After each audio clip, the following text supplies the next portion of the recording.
Indian food হাটে আমার প্রিয় দর্শক বন্ধুদের স্বাগত। আমি আজকে এমন এক রেসিপি নিয়ে আপনাদের সামনে হাজির হয়েছি যেটি পাশে থাকলে ভাত বা রুটি নিমেষেই উধাও হয়ে যাবে।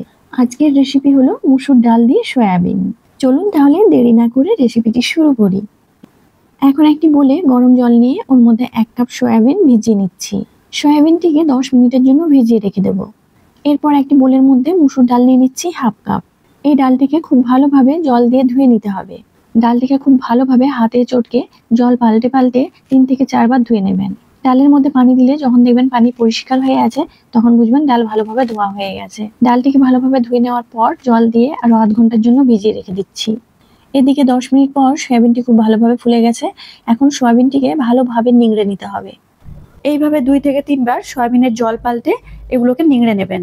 আমি এখানে সব সয়াবিনগুলোকে ভালোভাবে নিংড়ে নিয়েছি। আমি এখানে 2টো সেদ্ধ ডিম নিয়েছি, তাতে সামান্য হলুদ এবং নুন মাখিয়ে নেব। এই ডিমটি অপশনাল, আপনারা এটি দিতেও পারেন আবার নাও দিতে পারেন। আমি এখানে দিয়েছি, তবে আপনাদের মন চাইলে এটা দিবেন, আর না দিলেও কোনো অসুবিধে নেই। এখন একটি কড়াইতে 2 টিস্পুনের মতো সরষের তেল দিয়ে দিচ্ছি।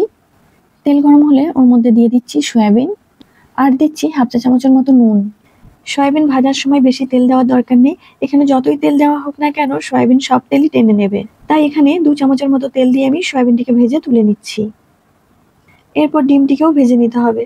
তার জন্য কড়াইয়ের মধ্যে দিয়ে দিচ্ছি 1 টিস্পুন সরষের তেল। ডিমগুলো তেলের মধ্যে ছেড়ে দিলাম। এরপর ডিমগুলোকে লাল করে ভেজে তুলে নেব। হাই হিটে ডিমগুলোকে 1 মিনিটের মতো নাড়াচাড়া করে তুলে নিচ্ছি। কড়াইয়ের মধ্যে মশলাগুলো জড়িয়ে গেছে, তাই জন্য কড়াইটিকে ভালো করে ধুয়ে পরিষ্কার করে নিয়েছি। এখন কড়াইয়ের মধ্যে দিয়ে দিচ্ছি 2 টেবিল চামচ সরষের তেল। তেল গরম হলে ওর মধ্যে দিয়ে দেবো 2টো এলাচ, 2টো লবঙ্গ, 1/2 ইঞ্চি মাপের দারুচিনি, 1/2 চা চামচ গোটা জিরা। তারপর দিয়ে দিচ্ছি 2টো মিডিয়াম সাইজের মিহি করে কুচানো পেঁয়াজ। পেঁয়াজকে এখানে হালকা বাদামি করে ভেজে নিতে হবে।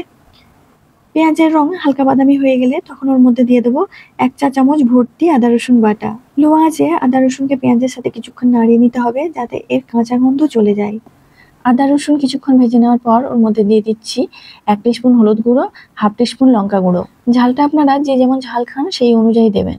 তারপর দিচ্ছি 1 টিস্পুন কাশ্মীরি লঙ্কা গুঁড়ো, 1 টিস্পুন জিরে গুঁড়ো, 1/2 টিস্পুন ধনে গুঁড়ো। এখন এই মশলাগুলোকে লো আঁচে কিছুক্ষণ ভেজে নিচ্ছি। তারপর এর মধ্যে অল্প পরিমাণে জল দিয়ে ভালো করে মশলাটিকে কষে নিতে হবে। লো আঁচে মশলাটিকে কষে নিতে হবে। মশলাটি থেকে যতক্ষণ না তেল ছেড়ে আসছে ততক্ষণ মশলাটিকে কষে নিতে হবে। তারপর মশলাটির উপরে যখন দেখবেন এরকম তেল ছেড়ে আসছে তখন মশলাটিকে আরো একবার নাড়িয়ে এর মধ্যে দিয়ে দেব একটি বড় সাইজের টমেটো কুচি এবং 1 চা চামচের মতো নুন।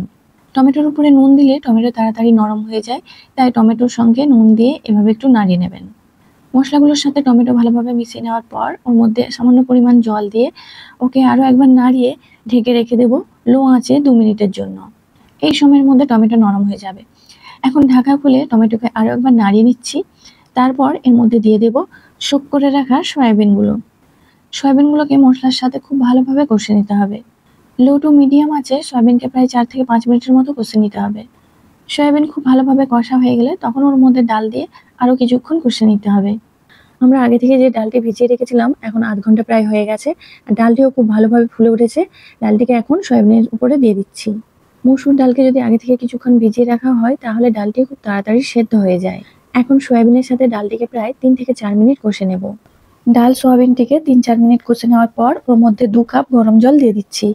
এখন সব একসাথে মিশিয়ে নিচ্ছি। এরপর একে ঢাকা দিয়ে মিডিয়াম আঁচে 8 থেকে 10 মিনিটের জন্য একে রান্না হতে দেব। এই সময়ের মধ্যে ডালটি খুব ভালোভাবেই সেদ্ধ হয়ে যাবে। তারপর এর মধ্যে আরো কিছু উপকরণ অ্যাড করে দেব। এখন দিয়ে দিচ্ছি গরম মশলা গুঁড়ো 1/2 চা চামচ, কসুরি মেথি 1 চা চামচ। কসুরি মেথিটিকে শুকনো কড়াই ভেজে গুঁড়ো করে নেবেন। দিচ্ছি চেরা কাঁচা লঙ্কা 4টে আর দিচ্ছি ধনেপাতা কুচি। এখন এই সমস্ত উপকরণগুলোকে সয়াবিন ডালের সাথে ভালোভাবে মিশিয়ে নিচ্ছি। এগুলো মিশিয়ে নেওয়ার পর এর মধ্যে দিয়ে দেব ভেজে রাখা ডিম। ডিমগুলোকে আমি মাঝে কেটে নিয়েছি। সয়াবিন ডালের উপরে ডিমগুলোকে দিয়ে খুন্তি দিয়ে হালকাভাবে ডিমগুলোকে মশলার মধ্যে ঢুকিয়ে নিচ্ছি যাতে ডিমের মধ্যে মশলাগুলো ঢুকে যায় এবং ডিমগুলো খেতে খুব ভালো লাগে। তারপর ঢাকা দিয়ে 2 মিনিটের জন্য ফুটিয়ে নিতে হবে। 2 মিনিট ফুটিয়ে আমি গ্যাস অফ করে দিয়েছি। মসুর ডাল সয়াবিনের এই রান্না একদম রেডি আমাদের ভাত বা রুটির সাথে সার্ভ করার জন্য। আমি এখানে আজকে ভাত নিয়েছি, তো ভাতের সাথেই আমি ডাল সয়াবিনটিকে সার্ভ করে নিচ্ছি। সত্যি বলছি, আমার বাড়ির সকলে এই ডাল সয়াবিনের তরকারিটি খুব প্রশংসা করে খেয়েছে। আপনারাও বাড়িতে এই রেসিপিটি একবার বানিয়ে দেখুন এবং কেমন হয়েছে আমাকে কমেন্ট করে জানাবেন। রেসিপিটি ভালো লাগলে আমার এই চ্যানেলটিকে সাবস্ক্রাইব করে নেবেন এবং ফেসবুক থেকে দেখলে পেজটিকে ফলো করে নেবেন। সকলে ভালো থাকবেন ও সুস্থ থাকবেন।